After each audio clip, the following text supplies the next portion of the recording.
Donc ce que je veux dire, Gellert et Ophélie, maintenant je voudrais faire un message un peu plus personnel, c'est que papa et maman, on vous a toujours aimé, on s'est toujours battu pour vous, même quand vous êtes séparés illégalement de nous comme maintenant.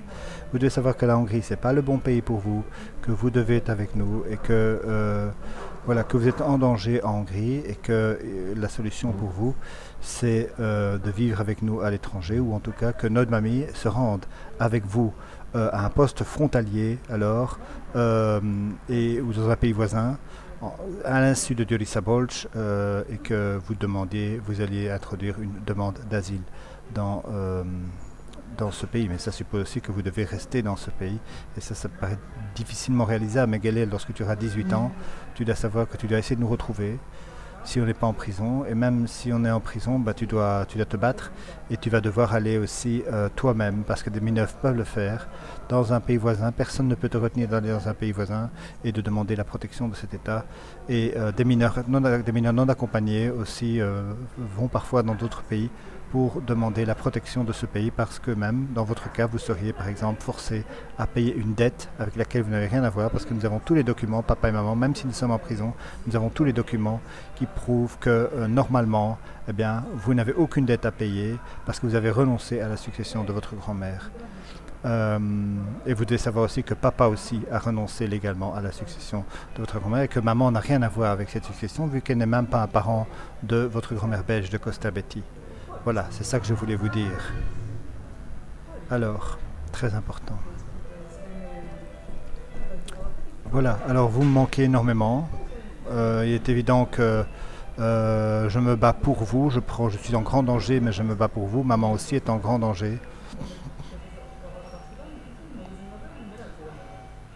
Et c'est exactement ça que je voulais vous dire.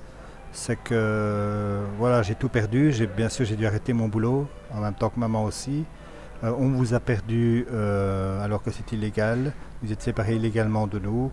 Et tout ça, et le traumatisme que vous avez subi aussi en République tchèque.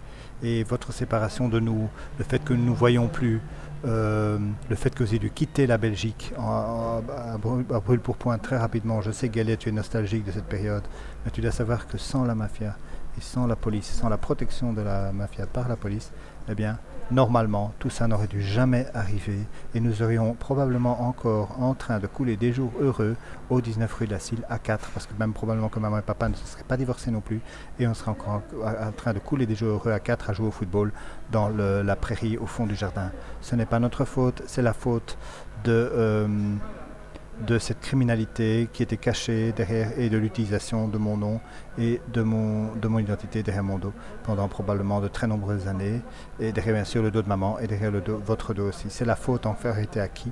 C'est la faute en réalité à ma maman qui n'aurait jamais dû prêter son compte bancaire à Pierre Van Ypersele et c'est la faute bien sûr en premier lieu à ce mafieux qui est Pierre Van Ypersele qui pour le compte de la mafia a mis au point cette construction financière en utilisant mon nom et mon identité d'un côté et le compte bancaire prêté par ma maman belge et votre grand-mère belge de Costa Betty de l'autre. C'est lui qui a monté ce montage financier et avec le concours d'un certain Francis Soutens, donc le directeur de la banque Belfus à Enghien, Hatt et Silly. Et c'est eux qui ont probablement fait de la publicité pour ce montage financier et qui a permis à de nombreuses personnalités de Silly, mais aussi de Herne, d'Enghien et de la région, si vous voulez, de blanchir de l'argent, c'est-à-dire qu'ils déposaient de l'argent et puis cet argent était à nouveau retiré plus tard. Voilà, et que comme ça ils ne payaient pas d'impôts. Et tout ça a été caché aux autorités fiscales. C'est pour ça qu'ils ne veulent pas maintenant qu'ils veulent continuer de cacher ça aux autorités fiscales et c'est pour ça qu'ils veulent vous faire accepter la succession pour que vous ayez à payer les conséquences de ça. Alors qu'en réalité, vous n'avez pas à payer ça. Et moi-même, je n'ai pas non plus à être accusé sur base de fausses preuves d'avoir commis ce crime, alors que les procureurs du roi savent très bien que je suis innocent. Les procureurs du roi savent très bien que maman est innocente. Et la mafia aussi sait très bien que vous n'avez pas à être endetté parce que vous avez renoncé à la succession. Voilà, c'est ça que je voulais dire.